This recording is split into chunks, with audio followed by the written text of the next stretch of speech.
ShartimusPrime, ShartimusPrime. Reading comics, toys are hella sick, hella whacking it, taking bad hits, taking bad shit. Subscribe. Sure, they're all going to be Target exclusives, right? No, I'm just kidding. Hey, what's up, you guys? ShartimusPrime here, doing another Marvel Legends action figure review on the Marvel Legends Super Villains Wave 1 Xemnu Build-A-Figure. Trying to get your Marvel Legends, you can do so at Search your feelings, you know it be true. Dorkside Toys is a store for you. Link below. Then while you're down there, I ask you to please hit that like button, and if you're new here, hit that subscribe button as well as the notification bell. And I'm not doing the Give a Shart segment today. I'm not very familiar with this character, or up until the release of this figure, I wasn't really familiar with him. And I'm always happy to add a new character to my collection, as I've said countless times. Anyway, this has been a very fun wave. The torso of this figure came with the Lady Deathstrike. The left arm came with Dormammu. The right arm came with the AIM Scientist Supreme. The left leg came from the Hood figure. The right leg came from Arcade. And the head came from the Red Skull. And the Doctor Doom did not come with a Build-A-Figure piece. And I wanted to know what you guys think of my Bafart right over here. A little different, you know? Anyway, yeah, hashtag Bafart if you're interested in posting your own Bafart. Anyway, let's get to it and transform this thing or get this thing built. Will you take us away, Bumblebee? Alright, so yeah, putting this together, not very hard. Let's just go ahead and start with the legs. I do have a gripe here with the left leg. As you can see right off the bat, it is a little on the gappy side. And then I'm going to remove the head right there, and then take that out right there, and then get this left arm, port that in just like so, get the right arm, port that in just like so, and then make sure that this peg is facing downwards so that we can go ahead and get him all built. And now we have Xemnu all built and not looking too bad at all. I want to talk about the things that I like and the things that I don't like, but first let's go. We have no accessories for this figure, so let's get a closer look at the head sculpt.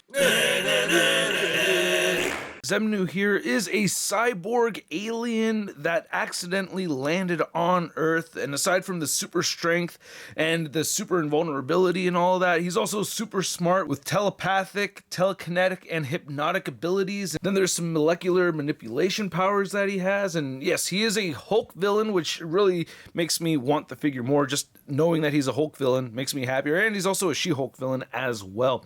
But yeah, this head sculpt looks really cool. It's one of the few brand new things on this figure. I really like this a lot. If you've just seen my Dr. Doom or my God King Doom review that I posted yesterday, I talked about liking blue over the white, and we're seeing a lot of blue over white with this figure, along with some gray too, and I really like that. These eyes look amazing.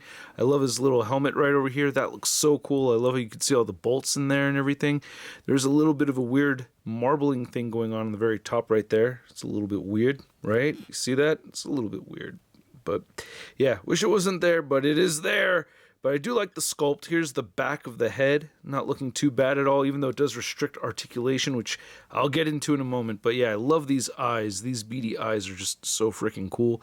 And he's got this long old furry beard. And you can see that we get the same upper torso as we'd seen with Sasquatch in the recently released Wendigo figure. Their approach with the shading is a bit different than the Wendigo. You can see that we have a lot of the lighter blues on top, not so much of it on the chest. And yeah, the applications are just different overall. You can see that it just runs differently on this one. And I think it looks a little bit better on this figure right here. You have this whole added piece right here, which if you really wanted to, you could remove it. You could see where it attaches. I tried peeling this off a little bit and I got scared. And yeah, I wussed out and I didn't want to mess with it anymore. But I do like this piece right over here. He has this added belt and it doesn't restrict articulation too much. And yeah, these arms and everything, you know, all the same. Getting new hands, of course. It's a little tricky to see, but you can see those little red buttons and the little silver parts right there, looking pretty clean. So I think those applications, those paint applications were applied pretty well. You get a fisted hand on this right side over here, not looking bad. Then the legs, oh man, I hate that this just does not connect properly. I always have this little gap. I tried heating it up, messing with it, and it's still like that. This side, just fine, but oh, that's frustrating. And then you get some nice blue over the white once again right over here, and then you get these new Xemnu toes. toes. And then he has peg holes at the bottom of the feet. So the articulation is frustrating with this figure. The head sculpt, man, I can't really move the head up without popping it off. It does have the hinge in there, of course, but you're just not going to get much movement over here. As far as trying to remove this piece, it feels like it's glued on there, so I'm not really able to take it off at the moment. You will just kind of shift down just a little bit, but not much at all. So as far as moving up and down, it's very limited. Same thing moving side to side. I can like rest it on there moving side to side, but I can't actually like really get it to stay or I mean, I guess it wiggles a little bit side to side and no head pivoting. So yeah, the head articulation is very weak. Shoulders do move outward. They move in, rotate a full 360, bicep swivel. Single jointed elbows, especially weak on the right side. Just like with the Wendigo figure, and I think it was with the Sasquatch figure too, you could see that this does not bend in as far as this side right here, so that's frustrating. Both hands turn side to side and hinge up and down, and then you do get the ab crunch. You can kind of get that moving as long as you tuck it underneath this silver plastic piece right there, so that's good, and it will move back just a tad if you do the same thing and make sure it's all tucked in properly on the back side. It'll bend back. You do get a nice waist swivel right there. Hips move outward and he'll kick forward, back, upper thigh cut, double jointed knees, and then the ankles do move down just a tad. They do move up a little bit, and he has beautiful ankle pivot, which is actually not the best ankle pivot, you know, so it's not that beautiful, but it does have ankle. Now to measure out this Xemnu Build-A-Figure, you can see that he stands pretty tall, just a bit under the 9-inch mark. And then for a size comparison, we have Xemnu next to the Wendigo Build-A-Figure. I'm not going to show off the Sasquatch Build-A-Figure, very similar to this one right over here, but yeah, you can see a lot of these reused parts. This whole waist piece you can see right over there, that is different from what we see, and I do appreciate the lighter touches of blue that we're seeing on Xemnu compared to the more heavy-handed blue paint applications right here on the Wendigo. Then here's Xemnu next to our 80 years Hulk, and I do like the size difference between these two. Is this technically a Hulk? I'm doing my research. I read up on he considers himself a Hulk. I don't know the exact details of that, but anyway, I do like the height differences between these two. And then also here's Xemnu next to She-Hulk, and I like how these two scale together also. It was fun taking pictures of these two fighting each other. Then here's Xemnu next to all of the other figures from the wave. We have the Red Skull, Arcade, the Hood, Dormammu, God King Doom, Lady Deathstrike, and the AIM Scientist Supreme figure. I did see the reveals today of the new Next Wave Marvel Legends PulseCon exclusives, kind of making me think that hopefully we get a Rockanu from the Dank Dimension. That would be kind of neat. But anyway, as far as ranking these figures, and this is a very good wave. I really liked this wave a lot. I only have one figure that I really dislike, and at the very bottom of the list, it goes to the Hood figure. My biggest gripe is that they didn't separate the hood from the cape like they'd done with the Doctor Doom over here. That would have been way cooler, I think. Also, I don't like the color palette for his attire. I just feel like it's just way too casual or not evil enough. They could have gone with something else, I think. At the number 7 spot, and there's a huge gap between this number 8 spot and my number 7 spot, but the number 7 spot, I am giving it to the God King Doom figure. It's a good figure. It's just so specific that I can't think of a lot of places where I would like to put that in my display. I'm going to go ahead and throw him on my Avengers Villains shelf, but still, as far as figures I need, he's very close to the bottom of the list. I actually need a Hood more than I need a God King Doom figure, but oh man, there's so many problems with that one. Anyway, at the number 6 spot, and it was really hard to put this figure this low on the list, but at number 6, I did give it to the Dormammu. I really like that Dormammu figure a lot, and trust me, aside from the Hood, all these other figures I think are very good. But yeah, Dormammu is at the number 6 spot. Number 5 goes to Arcade simply because it's a new character. And then the number 4 spot goes to the AIM Scientist Supreme. I've been wanting that figure for quite some time. Number 3 goes to Xemnu. I wish he had much better articulation. It's a little frustrating posing him around, but having this nice looking large figure, and I really like the presence of it. The head sculpt, it looks great, but yeah, I wish it was just done a little bit differently, easier to pose, would have been nice. Number 2 spot goes to Lady Deathstrike. Really love that Lady Deathstrike. Much better than the Toy Biz version. And then number 1 spot goes to the Red Skull. Hell yes. Been wanting a Red Skull like that for so long.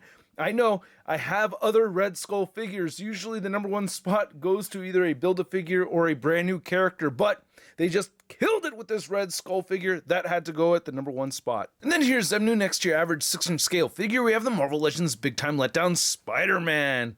Ah, hypnotic alien cyborg Hulk thingy? I'm out of here. So So I hope you guys enjoyed this video. If you did, please don't forget to show some love to this channel by hitting that like button. And if you're new here, hit that subscribe button as well as the notification bell. And a big extra thanks to all these people over here that support this content via the Tron and membership. It really goes a long way, especially because the YouTube algorithm can be very finicky. So I appreciate you guys a lot, and I thank all of you for watching. This figure right over here is cool. Not my favorite from the wave, as I obviously just explained a minute ago, but still a very cool figure nonetheless. And I am again happy to see a new Hulk villain on the shelf. So he's definitely going up on the Avengers villains shelf, or he may go on my Hulk shelf. I have a Hulk section. So either one of those, he'll fit in nicely, and I'm happy to have it. And I'm happy to learn about a new character in the 616. This character has been around for over 50 years, and this is the very first time Xemnu has ever gotten an action figure. So yeah, just even for that right there, that makes me happy to see. And at the price point of a Build-A-Figure, depending on how much you like the character, how familiar you are with him, it's going to vary from each person. But for me, for this Build-A-Figure, I'm going to give it a SUD rating of... It's not too bad. And I'd like to know what you guys think, so please don't forget to let me know what you think in the comments section below. If you want to see the latest in Marvel news, you can find it all over at marvelousnews.com. You can see images from the new Next Wave PulseCon exclusive figures. We have the Captain and the Rockabilly MODOK. Looks very interesting. And then you can also find me over on social media on Instagram, Twitter, Twitch, and TikTok. And I will catch you guys later with a modular Iron Man figure review. Peace! I'm gonna play with my toys today. Well, I don't care what my people say. I'm gonna play with my toys today. Can't have one, I gotta get them all. Time to make a trip to the local mall. Oh yeah! That's crispy. Hey, new ShartimusPrime videos. Hey, you should click one. Yeah, click on one of them. Or subscribe if you haven't. We're shot, your face is set, we're shot.